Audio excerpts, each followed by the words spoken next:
Ladies and gentlemen, stop what you're doing. Pause the scroll, because what you're about to hear is not the polished fairy tale the palace wants you to believe. This is the moment the mask slipped.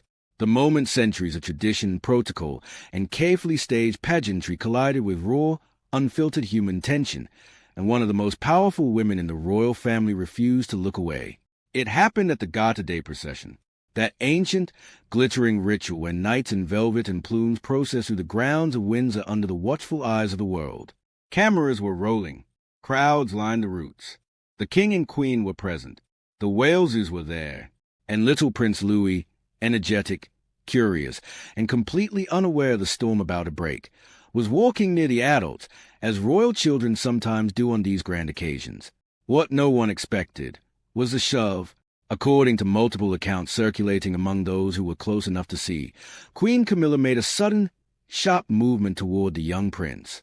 Whether it was meant as a corrective gesture, a redirect, or something more forceful is still being debated in hushed tones. But the reaction that followed was instantaneous and thunderous. Princess Anne, Princess Royal, daughter of Elizabeth II, the woman who has spent a lifetime embodying duty without theatrics, stopped cold. She turned. Her voice cut through the ceremonial air like a blade. Get away from him. Now. The parade did not simply pause. It halted. The rhythm of centuries broke. Attendance froze. The music faltered. And for a few heartbeats it felt like an eternity. The entire Garter procession stood suspended between protocol and something far more human, a grandmother's protective fury colliding with a stepmother's presence. This is the story of that moment, the whispers that followed, the silence the palace tried to impose, and the questions that refused to die. Cut to slow-motion recreation. Stylized, elegant, no faces fully shown. Just a swirl of robes, the flash of a child's small hand, the rigid posture of a woman in a military-style hat turning sharply. To understand why this struck so deep, you have to understand who Princess Anne is. She is not the soft-focused royal of magazine spreads. She is the working royal who has never courted popularity the way others have. She rides hard. She speaks plainly. She has little patience for performance. When she speaks, people listen, not because of charm, but because of steel. Camilla, by contrast, has spent years carefully rebuilding her public image after decades of controversy. The transition from the other woman to queen consort has been a masterclass in quiet persistence. Yet the shadow of the past never fully lifts. And on Garter Day, that shadow apparently reached toward a child who carries the future of the monarchy in his small, restless frame. Prince Louis has always been the most expressive of the Wales children, the one who waves too enthusiastically, who makes faces, who refuses to stand perfectly still for the cameras. That energy is part of his charm. It is also, in the rigid world of royal ceremony, a potential liability. Adults are expected to manage it, gently, discreetly, with the invisible hand of protocol. What witnesses describe does not sound gentle. The push, if that is even the right word, happened near the procession route as the party moved towards St. George's Chapel. Louis had drifted slightly off the expected line, the way any energetic 5-year-old might. Camilla's hand came out. Contact was made. The force of it, according to those watching, was enough to make the child stumble. And that is when it moved. She did not raise her voice in the theatrical way of television drama. Those who know her say her authority is quieter and far more dangerous. The words were clipped. Absolute. Get away from him. Now. The kind of command that does not invite discussion. The effect was immediate. The flow of the procession stuttered. Eyes turned. A few of the knights exchanged glances that spoke volumes. And for a moment the carefully constructed image of Harmony's royal unity cracked wide open under the bright June sky. In the hours that followed, the official channel said nothing. No statement. No clarification. Just the usual polished photographs released later, carefully cropped, carefully timed. The narrative the palace prefers is one of continuity and calm. Disruptions are not acknowledged. They are simply edited out. But the internet does not edit. Clips, some genuine, some slowed and magnified, some clearly speculative, began circulating within minutes. Comment sections filled with theories. Some saw a protective grandmother intervening. Others saw something darker, residual tension between the old guard and the new, between the blood princesses and the woman who married into the role after a lifetime of complexity. Princess and has never been particularly warm toward Camilla in public. Their relationship has always been described as correct rather than close. Anne's loyalty was forged in the long shadow of her mother's reign and her own uncompromising sense of duty. Camilla's path was different, shaped by scandal, resilience, and eventual acceptance. When those two worlds brush against each other near a vulnerable child, the result can be electric. What makes the moment so potent is the symbolism. The Garter is one of the oldest and most exclusive orders of chivalry in the world. It is about honor, loyalty, and the sacred bonds of the monarchy. To have that procession interrupted, not by weather, not by protest, but by a sharp maternal command directed at the Queen Consort herself, lands with unusual force. People who study body language have already begun dissecting the available footage frame by frame. The angle of Anne's shoulders, the way she positioned her body between the child and the other woman, the brief, almost imperceptible freeze in Camilla's expression before the procession was forced to continue. These details feed an endless appetite for royal subtext. And then there is the question of Prince William and Catherine. Where were they in that exact second? How quickly did they close ranks around their son? The Waleses have carefully cultivated an image of modern, protective parenting within the constraints of royal life. Any suggestion that their child was handled roughly, even momentarily, by another senior member of the family would strike at the heart of that image. The palace, of course, will never confirm the details. They never do. Royal communications operate on a different frequency, denial through silence, control through omission.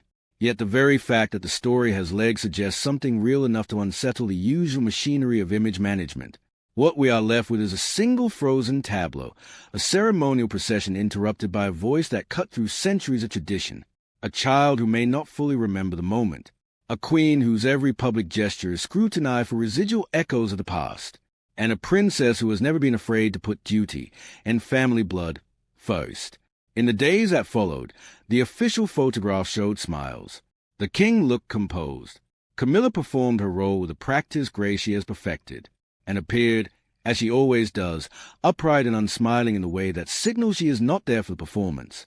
Louis was later seen waving, energetic as ever, but the gap between the photographs and the reports remains. And in that gap, the public continues to look. Was it a misunderstanding, an overreaction, a genuine protective intervention, or the latest visible crack in a family still navigating the complicated inheritance of love, loyalty, and power? One thing is certain. Princess Anne does not interrupt centuries-old ceremonies for nothing. When she speaks with that particular edge, something has crossed a line she is not prepared to ignore. And on Garter Day, in full view of the Order's knights and the watching world, that line was crossed near a little boy who carries the name of the future king. The parade eventually resumed. The trumpets sounded again. The robe swept forward. But the echo of those 5 words, "Get away from him," now, has not faded. It hangs in the air still, sharper than any ceremonial sword. Within minutes of the procession moving again, word had already traveled through the tightly controlled circles that surround the family. Aides exchanged looks. Security details adjusted positions almost imperceptibly. And somewhere just out of public view, the Waleses closed ranks around their youngest son with a quiet efficiency that has become their hallmark. Prince William, sources close to the household later suggested, was not amused. The future king has made no secret of the protective intensity with which he and Catherine guard their children's childhood. They have spent years carefully shielding Louis, Charlotte, and George from the worst excesses of public scrutiny while still fulfilling the duties expected of them. Any suggestion that another senior member of the family had laid hands on their son, however briefly, however explained, would land like a stone in still water. Catherine's reaction, according to those who observed the family afterwards, was pure maternal steel wrapped in perfect composure. She has long been the quiet center of gravity for her children on public occasions. The idea that someone else had intervened physically with Louis, even for a second, would not have sat easily. And then there is the king. Charles has spent a lifetime navigating the complicated emotional landscape between his sister and his wife, and has never been one to soften her opinions for the sake of domestic harmony. Camilla has spent years earning her place beside him through patience and carefully managed public appearances. When those two forces collide in front of the next generation, the monarch finds himself in an impossible position: defend the dignity of the queen consort, or acknowledge the protective instinct of the princess royal who has never once failed the institution. The palace's response was classic: absolute silence. No statement. No off-the-record briefing that could be traced. Just the usual release of carefully selected photographs hours later. Smiles frozen in place, the child waving, the adult standing at the correct distances. The image of unity is everything. Cracks are not permitted to show, but cracks have a way of widening when the public is watching. Within hours, social media had turned the moment into a referendum on the entire royal family. Some saw in as a last true guardian of the old standards, the woman who still remembers what the monarchy was before it became a carefully curated content machine. Others accuse her of overreacting, of allowing old resentments to flare in public. Camilla's defenders were quick to point out that any physical contact with a lively child could be misinterpreted, especially by those already predisposed to dislike her. The truth, as always with his family, sits somewhere in the uncomfortable middle, where love, loyalty, history, and power refuse to separate cleanly. What makes the incident particularly charged is the timing. The monarchy is still navigating the delicate transition after the late Queen's death. The institution needs calm. It needs continuity. It needs the public to believe that the various branches of the family can stand together without the old wounds reopening. A public confrontation, however brief, between the Princess Royal and the Queen Consort near young Prince undoes months of carefully managed messaging in a single sentence. Get away from him. Now. 5 words, spoken in the open air of Windsor, in front of the oldest order of chivalry in the realm, and they continue to reverberate. Those who have worked with Princess and over the decades say this is entirely in character. She has never been sentimental about protocol when it comes to the safety or dignity of the blood family. She has spoken bluntly to prime ministers, to foreign dignitaries, and to members of her own circle when she felt the line had been crossed. The idea that she would remain silent while a child, especially a child of the direct line, was handled roughly is simply not credible to those who know her. Camilla, for her part, has survived worse storms. She has endured decades of public hostility and emerged as Queen Consort with a carefully rebuilt reputation. Yet every public appearance still carries a weight of the past. A moment like this threatens to drag that past back into the present, no matter how the palace tries to bury it. And then there is Louis himself. At his age, the memory of a single jostle may already be fading. Children are resilient. They move on, but the adults around him will not forget so easily. The Waleses have made it clear, through action more than words, that their children's well-being sits above the usual demands of royal performance.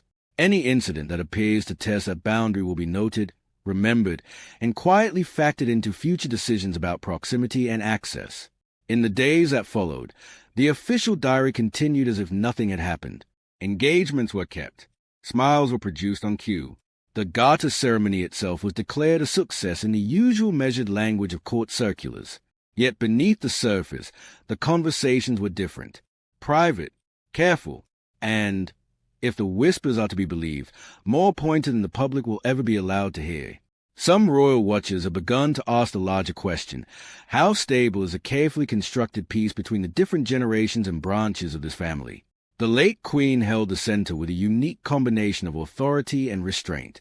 Without her, the fault lines that were always present have more room to shift, and represents one version of continuity: stoic, unsentimental, blood first.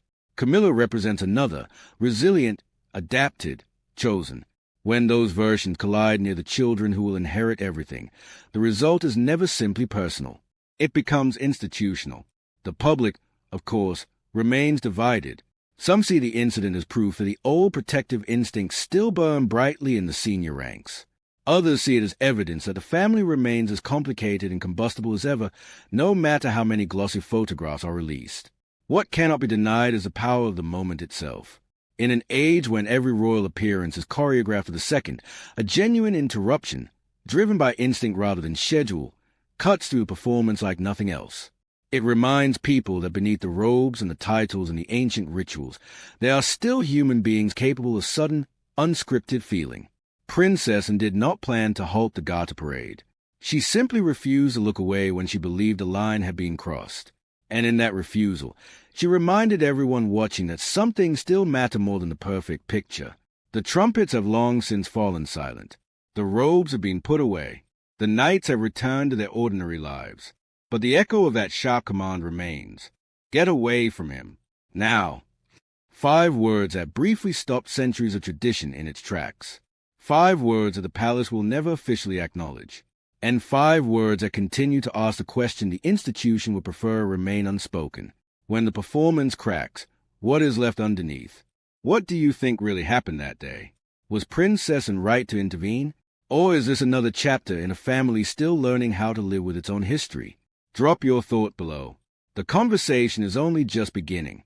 If this story moved you, unsettled you, or made you see the royal family differently, hit like, subscribe, and share it, because the moments they try to erase are often the ones that tell us the most. Until next time, stay curious, and never stop looking past the official photograph.